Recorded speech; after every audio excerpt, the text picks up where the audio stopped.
Lord of the Flies, Chapter 1. The Sound of the Shell. The boy with fair hair lowered himself down the last few feet of rock and began to pick his way towards the lagoon. Though he had taken off his school sweater and trailed it now from one hand, his grey shirt stuck to him as his hair was plastered to his forehead. All round him, the long scar smashed into the jungle, was a bath of heat. He was clambering heavily among the creepers and broken trunks when a bird, a vision of red and yellow, flashed upwards with a witch-like cry, and this cry was echoed by another. "Hi," it said. "Wait a minute." The undergrowth at the side of the scar was shaken, and a multitude of raindrops fell pattering.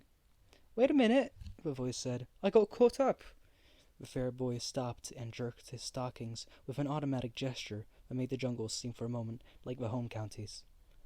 The voice spoke again. "I can hardly move with all these creeper things." The owner of the voice came backing out of the undergrowth so that twigs scratched on a greasy windbreaker. The naked crooks of his knees were plump, caught and scratched by thorns. He bent down, removed the thorns carefully, and turned around. He was shorter than the fair boy, and very fat. He came forward, searching out safe lodgment for his feet, and then looked up through his thick spectacles. "Where's the man with the megaphone?" The fair boy shook his head. "This is an island. Well, at least I think it's an island. That's a reef out in the sea.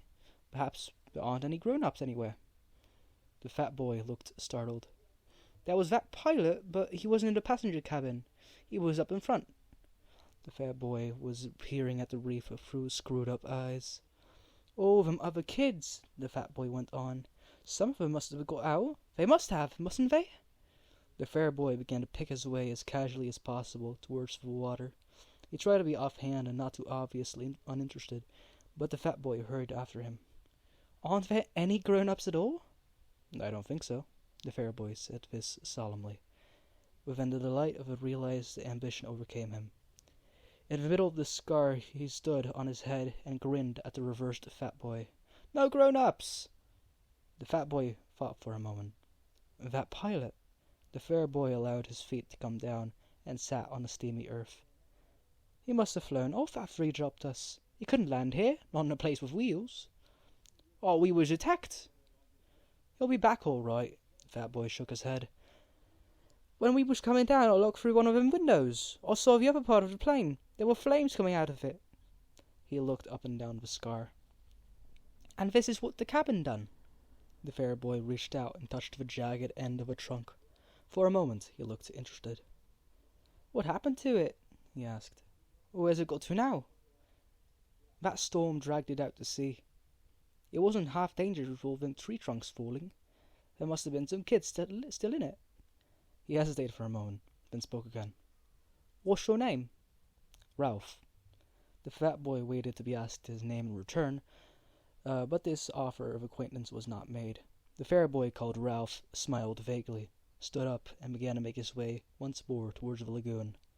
The fat boy hung steadily at his shoulder. "I expect there's more of us scattered about. You haven't seen any others, have you?" Ralph shook his head and increased his speed. Then he tripped over a branch and came down with a crash. The fat boy stood by him, breathing hard. "My auntie told me not to run," he explained, "on account of my asthma." "Asthma?" "That's right, can't catch my breath. I was the only boy in our school that had asthma," said the fat boy with a touch of pride, "and I've been wearing specs since I was 3. He took off his glasses and held them out to Ralph, blinking and smiling. And then he started to wave them against his grubby windbreaker. An expression of pain and inward concentration altered the pale contours of his face. He smeared the sweat from his cheeks and quickly adjusted the spectacles on his nose. "Them fruit." He glanced round the scar. "Them fruit," he said. "I expect—" He put on his glasses, waded away from Ralph, and crouched down among the tangled foliage. "I'll be out again in just a minute." Ralph disentangled himself cautiously and stole away through the branches. In a few seconds, the fat boy's grunts were behind him, and he was hurrying towards the screen that still lay between him and the lagoon. He climbed over a broken trunk and was out of the jungle. The shore was fledged with palm trees. These stood or leaned or reclined against the light, and their green feathers were 100 feet up in the air. The ground beneath them was a bank covered with coarse grass, torn everywhere by upheavals of fallen trees, scattered with decaying coconuts and palm saplings. Behind this was the darkness of the forest, proper in the open space of the scar. Ralph stood, one hand against the grey trunk, and screwed up his eyes against the shimmering water. Out there, maybe a mile away, the white surf flinked on a coral reef, and beyond that, the open sea was dark blue. Within the irregular arc of coral, the lagoon was still as a mountain lake, blue of all shades and shadowy green and purple. The beach between the palm terrace and the water was a thin stick, endless apparently. For to Ralph's left, the perspectives of palm and beach and water drew to a point of infinity, and always, almost visible, was the heat. He jumped down from the terrace. The sand was thick over his black shoes, and the heat hit him. He became conscious of the weight of his clothes, kicked his shoes off fiercely, and ripped off each stocking with its elastic garter in a single movement. Then he leapt back on the terrace, pulled off his shirt, and stood there among the skull-like coconuts with green shadows from the palms and the forest sliding over his skin. He undid the snake clasp of his belt, lugged off his shorts and pants, and stood there naked, looking at the dazzling beach and the water. He was old enough, 12 years and a few months, to have lost the prominent tummy of childhood, and not yet old enough for adolescence to have made him awkward. You could see now that he might make a boxer, as far as width and heaviness of shoulders went, but there was a mildness about his mouth and eyes that proclaimed no devil. He patted the palm trunk softly, and, forced at last to believe in the reality of the island, laughed defiantly again, and stood on his head. He turned neatly onto his feet, jumped down to the beach, knelt and swept a double armful of sand into a pile against his chest. Then he sat back and looked at the water with bright, excited eyes. "Ralph!" The fat boy lowered himself over the terrace and sat down carefully, using the edge as a seat. "I'm sorry I've been such a time. Them fruit—" He wiped his glasses and adjusted them on his button nose. The frame has made a deep pink V on the bridge. He looked critically at Ralph's golden body and then down at his own clothes. He laid a hand on the end of the zipper that extended down his chest. "My auntie—" Then he opened the zipper with decision and pulled the whole windbreaker over his head. "There!" Ralph looked at him sidelong and said nothing. I expect we'll want to know all the names," said the fat boy, "and make a list. We ought to have a meeting." Ralph did not take the hint, so the fat boy was forced to continue. I don't care what they call me," he said confidentially, "as long as they don't call me what they used to call me at school." Ralph was faintly interested. "What was that?" The fat boy glanced over his shoulder and then leaned towards Ralph. He whispered, "They used to call me Piggy." Ralph shrieked with laughter. He jumped up. "Piggy, Piggy!" "Ralph, please!" Piggy clasped his hands in apprehension. "I said I didn't want—" "Piggy, Piggy!" Ralph danced out in the hot air of the beach, and then returned as a fighter plane with wings swept back and a machine-gunned Piggy. "Shoo!" He dived in the sand at Piggy's feet and lay there, laughing. "Piggy!" Piggy grinned reluctantly, pleased despite himself at even this much recognition. "So long as you don't tell the others." Ralph giggled into the sand. The expression of pain and concentration returned to Piggy's face. "Half a sec." He hastened back to the forest. Ralph stood up and trotted along to the right. Here the beach was interrupted abruptly by the square motif of the landscape. A great platform of pink granite thrust up uncompromisingly through forest and terrace and sand and lagoon to make a raised jetty 4 feet high. The top of this was covered with a thin layer of soil and coarse grass and shaded with young palm trees. There was not enough soil for them to grow to any height, and when they reached perhaps 20 feet, they fell and dried, forming a crisscross pattern of trunks, very convenient to sit on. The palms that still stood made a green roof, covered on the underside with a quivering tangle of reflections from the lagoon. Ralph hauled himself onto his platform, noted the coolness and shade, shut one eye, and decided that the shadows on his bodies were really green. He picked his way to the seaward edge of the platform and stood looking down into the water. It was clear to the bottom and bright with the efflorescence of tropical weed and coral. A school of tiny, glittering fish flicked hither and thither. Ralph spoke to himself, sounding the bass strings of delight. Wizzo! Beyond the platform there was more enchantment, some act of God, a typhoon perhaps, or the storm that had accompanied his own arrival, had banked sand inside the lagoon so that there was a long, deep pool in the beach, with a high ledge of pink granite at the further end. Ralph had been deceived before now by the specious appearance of depth in a beach pool, and he approached this one preparing to be disappointed. But the island ran true to form an incredible pool, which clearly was only invaded by the sea at high tide. It was so deep at one end as to be dark green. Ralph inspected the whole 30 yards carefully, and then plunged in. The water was warmer than his blood, and he might have been swimming in a huge bath. Piggy appeared again, sat on the rocky ledge, and watched Ralph's green and white body enviously.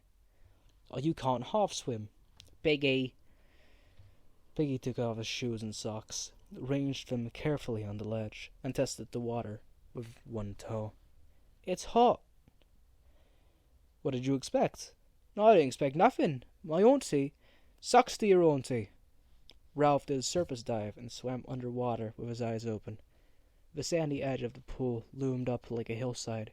He turned over, holding his nose, and a golden light danced and shattered just over his face. Piggy was looking determined and began to take off his shorts.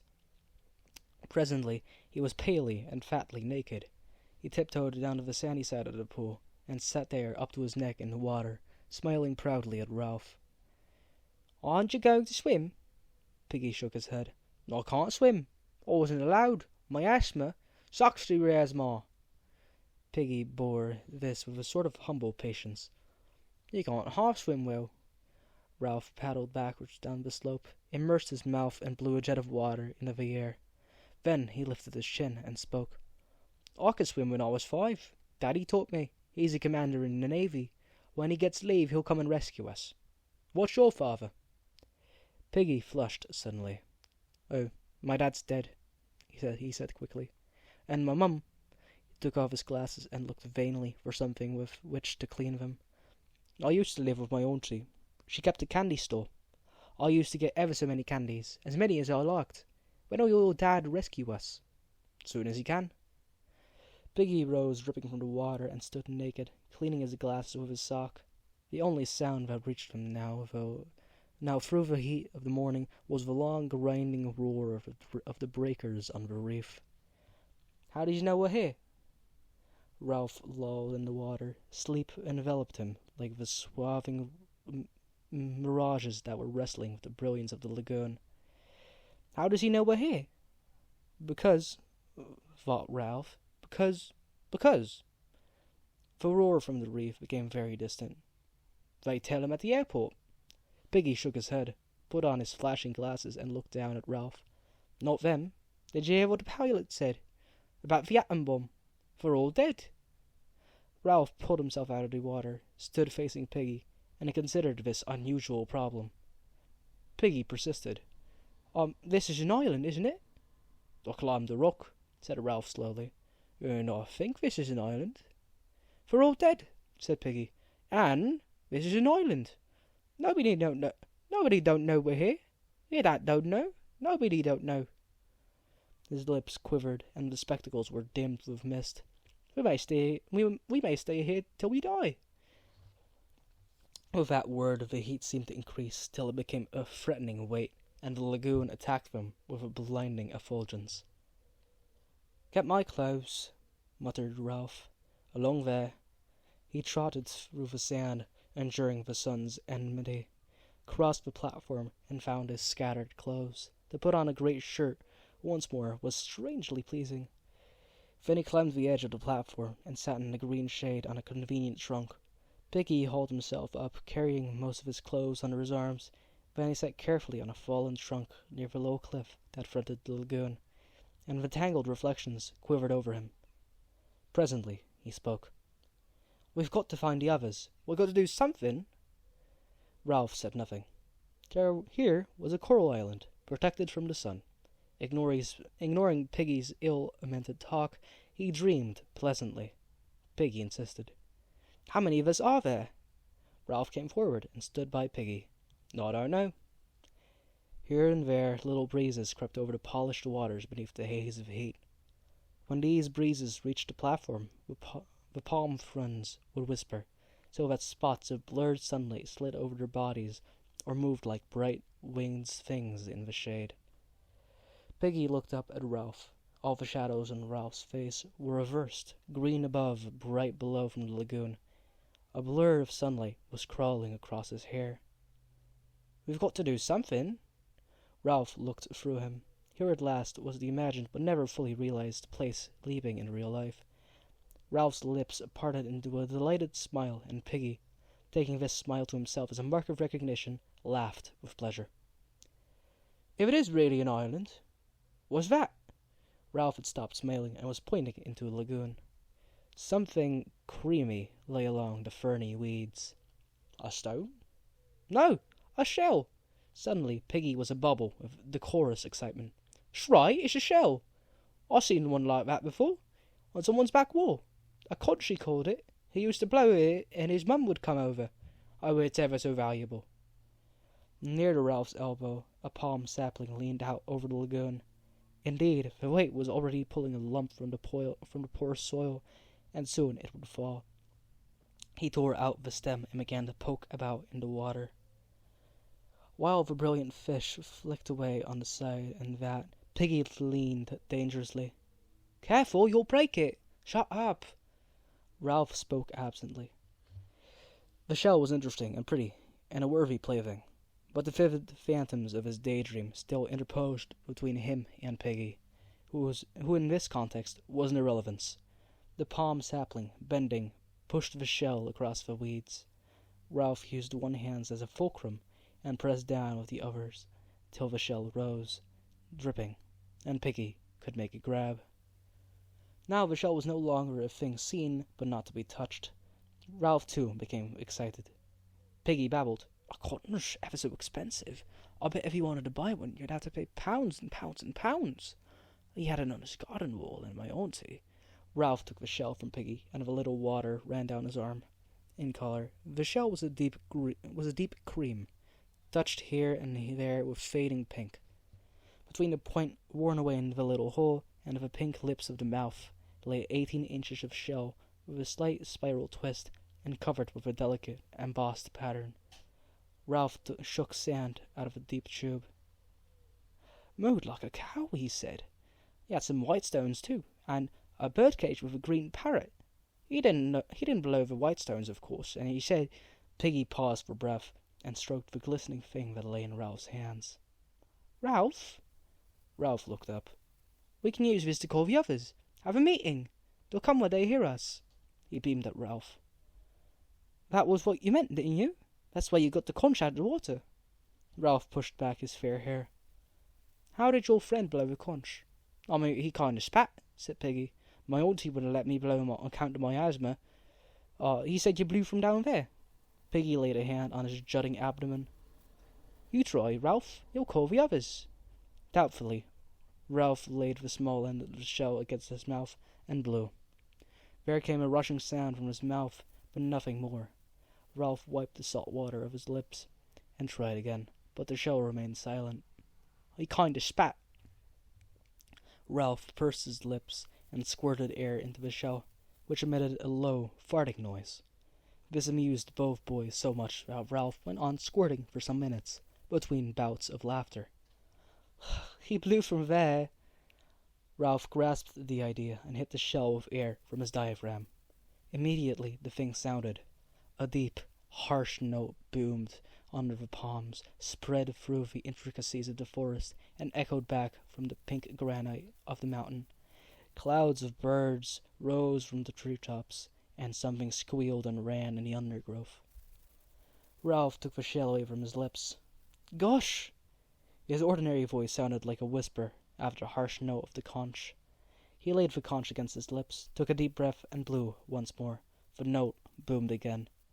And then, at his firmer pressure, the note, fluking up an octave, became a strident blare more penetrating than before. Piggy was shouting something, his face pleased, his glasses flashing. The birds cried, small animals cluttered. Ralph's breath failed. The note dropped an octave, became a low dubber, was a rush of air. The conch was silent, a gleaming tusk. Ralph's face was dark with breathlessness, and the air over the island was full of bird clamour and echoes ringing. "I'll bet you can hear that for miles!" Ralph found his breath and blew a series of short blasts. Piggy exclaimed, "There's one!" A child had appeared among the palms, about 100 yards along the beach. He was a boy of perhaps 6 years, sturdy and fair. His clothes torn, his face covered with a sticky mess of fruit. His trousers had been lowered for an obvious purpose, and had only been pulled back halfway. He jumped off the palm terrace into the sand, and his trousers fell about his ankles. He stepped out of them and trotted to the platform. Piggy helped him up. Meanwhile, Ralph continued to blow till voices shouted in the forest. The small boy squatted in front of Ralph, looking up brightly and vertically. As he received the reassurance of something purposeful being done, he began to look satisfied, and his only clean digit, a pink thumb, slid into his mouth. Piggy leaned down to him. "What's your name?" "Johnny." Piggy muttered the name to himself and then shouted it to Ralph, who was not interested because he was still blowing. His face was dark with the violent pleasure of making this stupendous noise, and his heart was making the stretched shirt shake. The shouting in the forest was nearer. Signs of life were visible now on the beach. The sand, trembling beneath the heat haze, concealed many figures in its miles of length. Boys were making their way towards the platform through the hot, dump sand. 3 small children, no older than Johnny, appeared from startlingly close at hand, where they had been gorging fruit in the forest. A dark little boy, not much younger than Piggy, parted the tangle of undergrowth, walked onto the platform, and smiled cheerfully at everybody. More and more of them came, taking their cue from the innocent Johnny. They sat down on the fallen palm trunks and waited. Ralph continued to blow short, penetrating blasts. Piggy moved among the crowd, asking names and frowning to remember them. The children gave him the same simple obedience that they had given to the men with megaphones. Some were naked and carrying their clothes, others were half naked, or more or less dressed in school uniforms, grey, blue, fawn, jacketed, or jerseyed. They were badges, mottos even, stripes of collar in stockings and pullovers. Their heads clustered above the trunks in green shade, heads brown, fair, black, chestnut, sandy, moose-colored, heads muttering, whispering, heads full of eyes that watched Ralph and speculated. Something was being done. The children who came along the beach singly or in twos leapt into visibility when they crossed the line from heat haze to nearer sand. Here, the eye was first attracted to a black, bat-like creature that danced on the sand, and only later perceived the body above it. The bat was the child's shadow, shrunk by the vertical sun to a patch between the hurrying feet. Even while he blew, Ralph noticed the last pair of bodies that reached the platform above a fluttering patch of black. The 2 boys, bullet-headed and with hair like tow, flung themselves down and lay grinning and panting at Ralph like dogs. They were twins, and the eye was shocked and incredulous at such cheery duplication. They breathed together, they grinned together, they were chunky and vital. They raised wet lips at Ralph, for they seemed provided with not enough skin, so that their profiles were blurred and their mouths pulled open. Piggy bent his flashing glasses to them, and could be heard between the blasts, repeating their names. Sam, Eric, Sam, Eric. Then he got muddled. The twins shook their heads and pointed at each other, and the crowd laughed. At last Ralph ceased to blow and sat there, the conch trailing from one hand, his head bowed on his knees. As the echoes died away, so did the laughter, and there was silence. Within the diamond haze of the beach, something dark was fumbling along. Ralph saw it first, and watched till the intentness of his gaze drew all eyes that way. Then the creatures stepped from the mirage onto the clear sand, and they saw that the darkness was not all shadow, but mostly clothing. The creature was a party of boys, marching approximately in step into parallel lines and dressed in strangely eccentric clothing. Shorts, shirts, and different garments they carried in their hands, but each boy wore a square black cap with a silver badge on it. Their bodies, from throat to ankle, were hidden by black cloaks which bore a long silver cross on the left breast, and each neck was finished off with a ham bone frill. The heat of the tropics, the descent, the search for food, and now the sweaty march along the blazing beach had given them the complexion of newly washed plums. The boy who controlled them was dressed in the same way, though his cap badge was golden. When his party was about 10 yards from the platform, he shouted an order, and they halted, gasping, sweating, swaying in the fierce light. The boy himself came forward, vaulted onto the platform with his cloak flying, and peered into what, to him, was almost complete darkness. "Where's the man with the trumpet?" Ralph, sensing his sun-blindness, answered him. "There's no man with a trumpet, only me." The boy came close and peered down at Ralph, screwing up his face as he did so. What he saw of the fair-haired boy with the creamy shell on his knees did not seem to satisfy him. He turned quickly, his black cloak circling. "Isn't there a ship, then?" Inside the floating cloak he was tall, thin, and bony, and his hair was red beneath the black cap. His face was crumpled and freckled, and ugly without silliness. Out of this face stared 2 light blue eyes, frustrated now, and ready to turn to anger. "Isn't there a man here?" Ralph spoke to his back. "Nope, we're having a meeting. Come and join in." The group of cloaked boys began to scatter from clothesline. The tall boy shouted at them. "Quiet! Stand still!" Warily obedient, the choir huddled into line and stood there, swaying in the sun. Nonetheless, some began to protest faintly. "But, Meridew, please, Meridew, can't we?" Then one of the boys flopped on his face into the sand, and the line broke up. They heaved the fallen boy to the platform and let him lie. Meridew, his eyes staring, made the best of a bad job. "All right then, sit down, let him alone." "But Meridew—" "Oh, he's always throwing a feint," said Meridew. "He didn't gib and Addis, and it mattins over the precentor." This last piece of shop brought sniggers from the choir, who perched like black birds on the criss-cross trunks and examined Ralph with interest. Piggy asked no names. He was intimidated by this uniform superiority and the offhand authority in Meridew's voice. He shrank to the other side of Ralph and busied himself with his glasses. Meridew turned to Ralph. "Aren't there any grown-ups?" "Nope." Meridew sat down on a trunk and looked around the circle. "Then we'll have to look after ourselves." Secure on the other side of Ralph, Piggy spoke timidly. "That's why Ralph made a meeting, so as we can decide what to do. We've heard names. That's Johnny. Those 2, they're twins.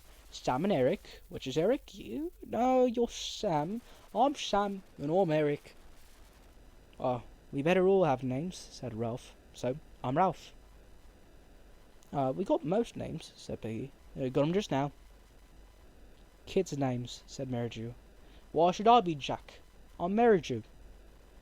Ralph turned to him quickly. This was the voice of one who knew his own mind. "Then," went on Piggy, "that boy, I forget—" "Oh, you're talking too much," said Jack Meridew. "Shut up, fatty." Laughter arose. "He's not a fatty," cried Ralph. "His real name's Piggy. Peggy, Peggy, oh, Peggy. A storm of laughter arose, and even the tiniest child joined in. For the moment the boys were a closed circuit of sympathy with Piggy outside. He went very pink, bowed his head, and cleaned his glasses again. Finally the laughter died away, and the naming continued. There was Maurice, next in size among the choir boys to Jack, but broad and grinning all the time. There was a slight, furtive boy, whom no one knew, who kept to himself with an inner intensity of avoidance and secrecy. He muttered that his name was Roger, and was silent again. Bill, Robert, Harold, Henry, the choir boy who had fainted, sat up against the palm trunk, smiled pallidly at Ralph, and said his name was Simon. Jack spoke. Okay, we've got to decide about being rescued. There was a buzz. One of the small boys, Henry, said he wanted to go home.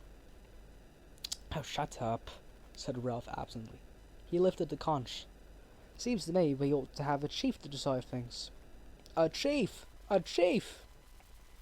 Oh, I ought to be chief, said Jack with simple arrogance, because I'm chapter chorister and head boy. I can sing C-sharp. Another buzz. Well then, said Jack, I... He hesitated. The dark boy, Roger, stirred at last and spoke up. Let's have a vote. Yes, I vote for chief. Let's vote. This toy of voting was almost as pleasing as the conch. Jack started the protest, but the clamour changed from the general wish for a chief to election by a claim of Ralph himself. None of the boys could have found a good reason for this. What intelligence had been shown was traceable to Piggy, while the most obvious leader was Jack. But there was a stillness about Ralph, as he sat that marked him out.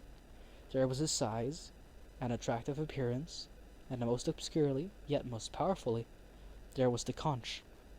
The being that had blown that had sat waiting for them on the platform, with the delicate thing balanced on his knees, was set apart.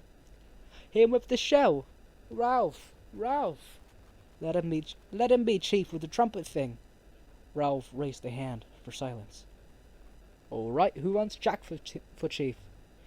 With dreary obedience, the choir raised their hands. And who wants me? Every hand outside of the choir, except Piggy's, was raised immediately. Then Piggy too raised his hands grudgingly into the air. Ralph counted. I'm chief then. The circle of boys broke into applause. Even the choir applauded, and the freckles on Jack's face disappeared under a blush of mortification. He started up, and then changed his mind and sat down again while the air rang. Ralph looked at him, eager to offer something. The choir belongs to you, of course. They could be the army, or hunters. They could be... The suffusion drained away from Jack's face. Ralph waved again for silence. Jack's in charge of the choir. They can be... What do you want them to be? Hunters. Jack and Ralph smiled at each other with shy liking. The rest began to talk eagerly. Jack stood up. All right, choir, take off your togs. As if released from class, the choir boys stood up, chattered, piled their black cloaks onto the grass. Jack laid his on the trunk by Ralph. His grey shorts were sticking to him with sweat. Ralph glanced at them admiringly, and when Jack saw his glance, he explained, I tried to get over that hill to see if there was water all around, but your shell called us. Ralph smiled and held up the conch for silence. Listen, everybody, I've got to have time to think things out. I can't decide what to do straight off. If this isn't an island, we might be rescued straight away. So we've got to decide if this is an island. Everybody must stay around here and wait and not go away. 3 of us, if we take more, we'd all get mixed and lose each other. 3 of us will go on expedition and find out. I'll go, Jack, and... He looked round the circle of eager faces. There was no lack of boys to choose from. And Simon.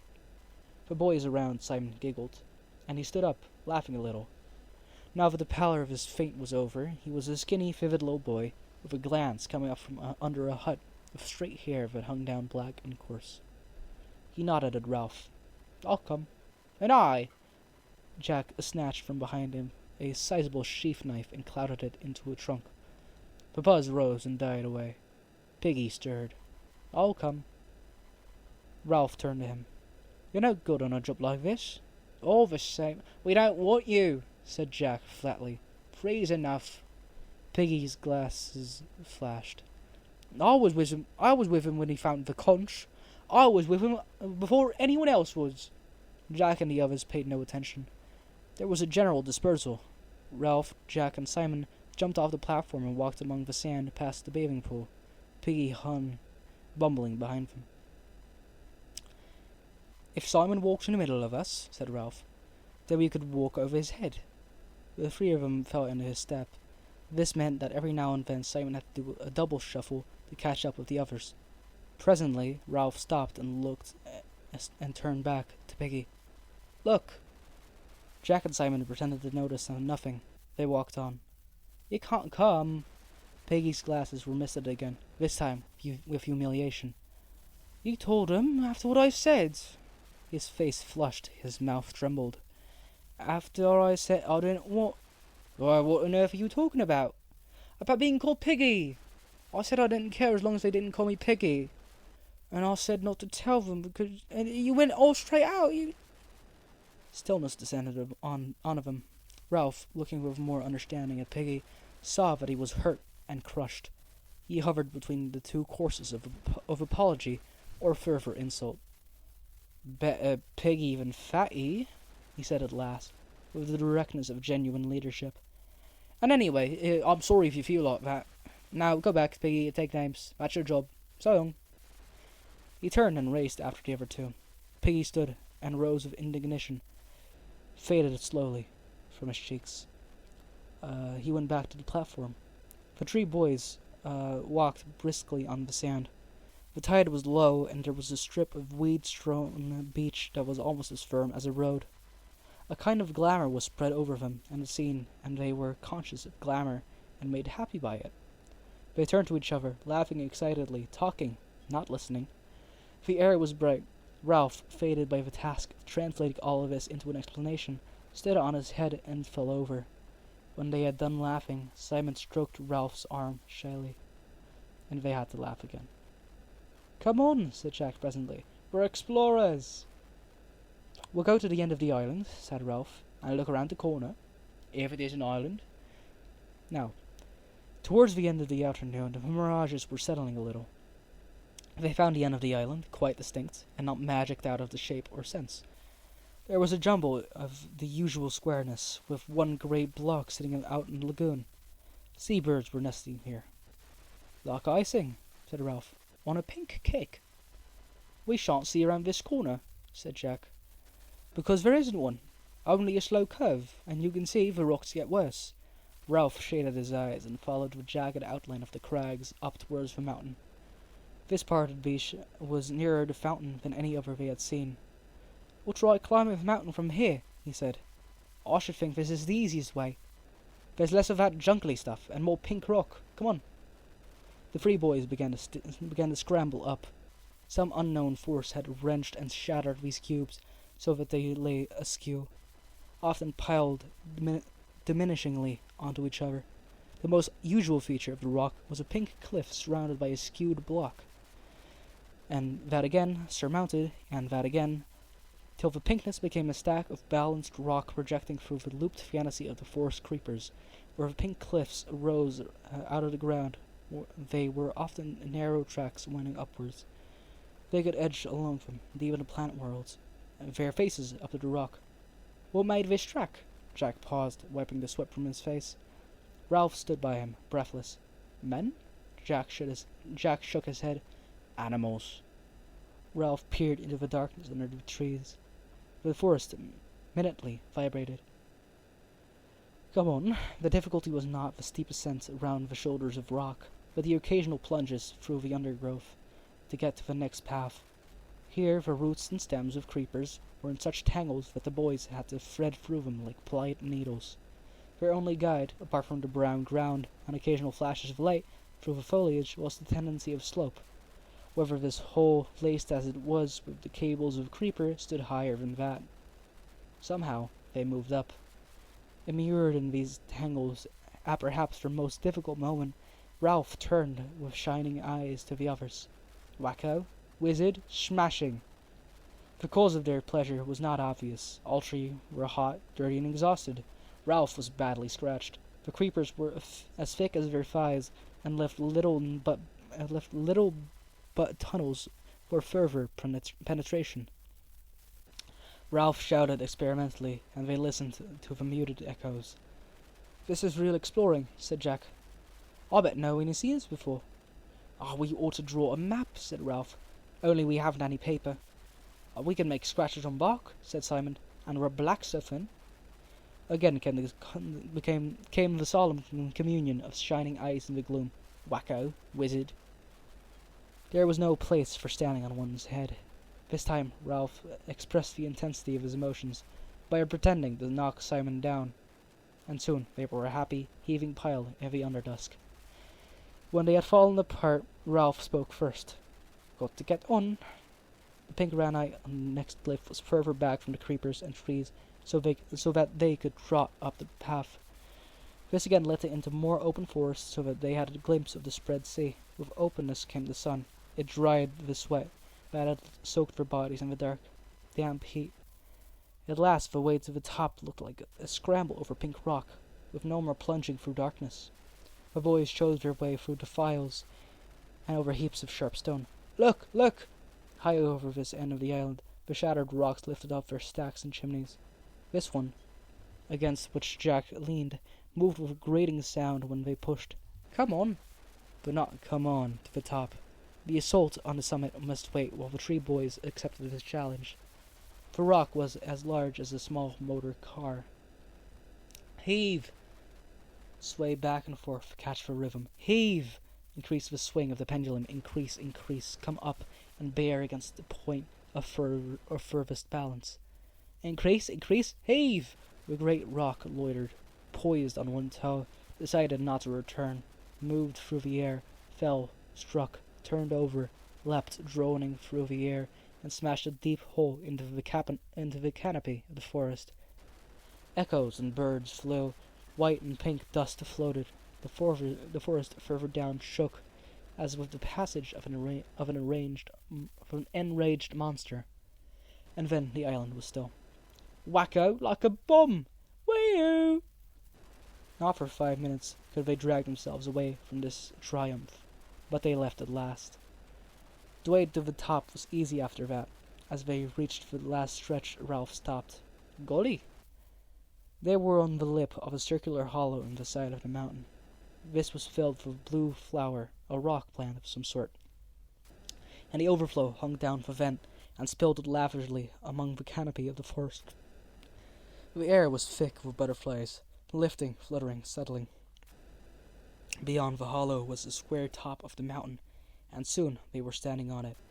They had guessed before that this was an island, clambering among the pink rocks of the sea on either side, and the crystal heights of air.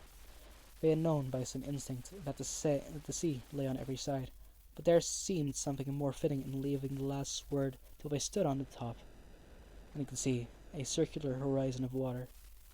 Ralph turned to the others. "This belongs to us." It was roughly boat-shaped, humped near its end, with behind them the jumbled descent to the shore. On either side rocks, cliffs, and treetops, and a steep slope. Forward there, the length of the boat, a tamer descent, tree-clad with hints of pink. And then the jungly flat of the island, dense green, but drawn at the end to a pink tail. There, where the island purred out in the water, was another island, a rock, almost detached, standing like a fort, facing them across the green with one bold pink bastion. The boys surveyed all of this, then looked out to sea. They were high up, and the afternoon had advanced. The view was not robbed of sharpness by mirage. "Vast reef, a coral reef. I've seen pictures like that." The reef enclosed more than one side of the island, lying perhaps a mile out and parallel to what they now thought of as their beach. The coral was scribbled in the sea, as though a giant had bent down and reproduced the shape of the island in a flowing chalk line, but tired before he was finished. Inside was peacock water, rocks and weeds showing as an aquarium, Outside was the dark blue of the sea. The tide was running so that long streaks of foam tailed away from the reef, and for a moment they felt that the boat was moving steadily astern.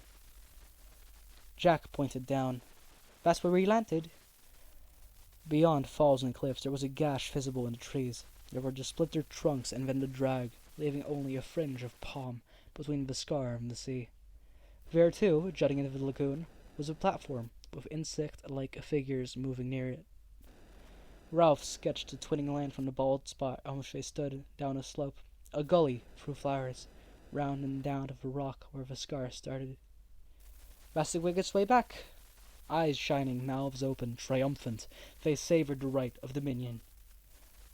Of domination. They were lifted up. We're friends. "There's no village smoke and no boats," said Ralph wisely. "We'll make sure later, but I think it's uninhabited." "We'll get food," cried Jack. "Hunt. Catch things until they fetch us." Simon looked at them both, saying nothing but nodding till his black hair flopped backwards and forwards. His face was glowing. Ralph looked down the other way, where there was no reef. "Steeper," said Jack. Ralph made a cupping gesture. "That bit of forest down there? The mountain holds it up." Every point of the mountain held up trees, flowers and trees. Now the forest stirred, roared, and flailed. The nearer acres of rock flowers fluttered, and for half a minute the breeze blew cool on their faces. Ralph spread his arms. "All ours." They laughed and stumbled and shouted on the mountain. "I'm hungry." When Simon mentioned his hunger, the others became aware of theirs. "Come on," said Ralph. "We found out what we wanted to know." They scrambled down a rock slope, dropped among flowers, and made their way under the trees. Here they paused and examined the bushes around them curiously. Simon spoke first. "Like candles, candle bushes, candle buds." The bushes were dark evergreen and aromantic, and the many buds were waxen green and folded up against the light. Jack slashed at one with his knife, and the scent spilled over him. "Candle buds." You couldn't light them," said Ralph. "They just look like candles." "Green candles," said Jack contemptuously. "We can't eat them. Come on." They were in the beginnings of the thick forest, plonking with weary feet on a track, when they heard the noises, squeakings, and the hard strike of hoofs on a path.